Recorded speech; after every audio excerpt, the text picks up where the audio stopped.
ਮੁਫਤੀ ਸਾਹਿਬ ਅੱਛੇ ਬੰਦੇ ਨੇ, ਕਦੀ ਕਦੀ ਸਾਡੇ ਨਾਲ ਪਿਆਰ ਹੀ ਕਰਨਗੇ। ਅਸੀਂ ਕੋਈ ਥੋੜਾ ਜਿਹਾ ਇਹਨਾਂ ਦਾ ਸਪੈਸ਼ਲ ਤਰਲਾ ਮਾਰ ਲੈਨੇ ਆ ਕਿ जरा प्यार मोहब्बत नाल गल करियो जेड़ी करनी है। भट्टी साहब वो नीचे जो है ना मिस्टर चौधरी, वो अपना दीन दिखा रहा है, उसे पता है कि आप नहीं है तो आप दिखा रहा है, उसकी छोड़ें जी बात। आप सिखाने दें जी, मैं तो सीखने आया हूँ। तो मुफ्ती साहब से सलाम करें जी, आप बाकी छोड़ें। मुफ्ती मुबशर साहब जी शाहिद साहब, आप क्रिश्चियन हैं जनाब?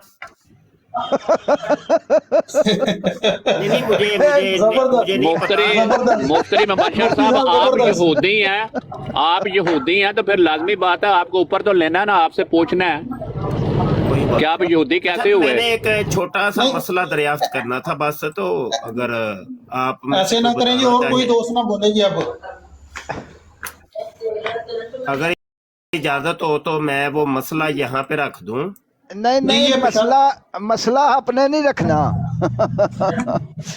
मसला अपने नहीं रखना, मसला हमने रखना है। मसला मुझे दरपेश हो गया, मुझे उसकी समझ नहीं आ रही, तो मैंने नहीं कोई बात नहीं, आपको जिसकी समझ नहीं आ रही ना, वो आप मुफ्ती साहब हैं तो हम मुफ्ती नहीं हैं। हम कुरान मजीद से इम्कान नबूवत पर बात करना चाहते हैं बस। जी वही कुरान पाक का ही एक मसला है जो मुझे नहीं समझ आ रहा। मैं कह तो रहा हूँ कुरान पाक की बात कर रहा हूँ। नहीं, आपका मसला जो है वो हम चाह रहे हैं कि इम्कान नबूवत कुरान में, जी इम्कान नबूवत का ही मसला है जनाब, आप सुन तो लें। आपने इम्कान नबूवत का ही मसला पेश कर रहा हूँ कुरान पाक से, इजाजत है? हाँ जी। अच्छा जी, बड़ा औखा हाँ जी निकले तो अल्लाह ही खैर करे।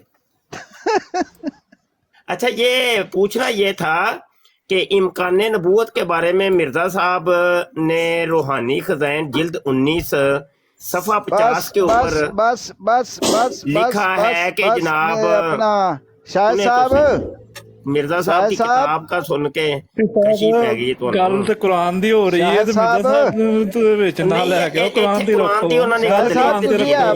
मेहरबानी बाद च मिर्जा साहब की जो गल आएगी ना, मिर्जा साहब ते गल खुल के कर लेना। शाह साहब वो के तुर गए हो? शाह साहब, शाह साहब दी बात मुफ्ती साहब ਨੂੰ ਭੇਜ ਦਿੱਤਾ ਜੀ ਮੈਂ ਦਫ਼ਤਰ ਉਹਨਾਂ ਦੇ। ਬਸ ਜੀ ਆਵਾਜ਼ ਨਹੀਂ ਆ ਰਹੀ ਮੇਰੀ? ਉਦੋਂ ਪਹਿਲਾਂ ਨਹੀਂ ਆ ਰਹੇ ਸੀ, ਉਹਨਾਂ ਨੇ ਗੱਲ ਹੀ ਆਪਣਾ ਕਰਨੀ। ਮੈਂ ਕਿਹਾ ਮੁਫਤੀ ਸਾਹਿਬ ਜਰਾ ਮਸਰੂਫ ਨੇ ਹੋ ਗਏ ਨੇ, ਤੇ ਉਹਨਾਂ ਨੂੰ ਮੈਂ ਭੇਜਤਾ। ਮੈਂ ਕਿਹਾ ਤੁਸੀਂ ਦਫ਼ਤਰ ਜਾ ਕੇ ਤੇ ਮਿਰਜ਼ਾ ਸਾਹਿਬ ਦੀਆਂ ਕਿਤਾਬਾਂ ਹੀ ਪੜ੍ਹੋ।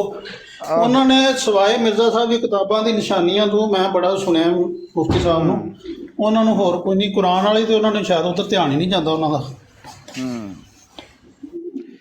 ਕੀ ਆਂਦੇ ਵੇਖ ਲਓ ਕਿੰਨੀ ਵਜ਼ਾਹਤ ਨਾਲ ਪਹਿਲੇ ਉਹਨਾਂ ਨੇ ਸਾਰੇ ਦੋਸਤਾਂ ਨੂੰ ਰਿਕੁਐਸਟ ਕੀਤੀ ਹੈ। ਤਾਂ ਚਲੋ ਬੰਦੇ ਦਾ ਇੱਕ ਮਾਸ਼ਾਅੱਲਾ ਇਲਮੀ ਬੰਦੇ ਨੇ, ਉਹ ਥੋੜੀ ਦੇਰ 5 ਮਿੰਟ ਹੀ ਕੁਰਾਨ ਤੇ ਗੱਲ ਕਰ ਲੈਂਦੇ, ਫਿਰ ਬੰਦਾ ਅੱਗੇ ਚਲਾ ਜਾਂਦਾ। ਵੇਖੋ ਨਾ ਮੁਫਤੀ ਸਾਹਿਬ ਸਨ ਤੇ ਅਸੀਂ ਕਿਹਾ ਚਲੋ ਸਾਨੂੰ ਕੋਈ ਦੱਸਣ ਪਾਣਗੇ।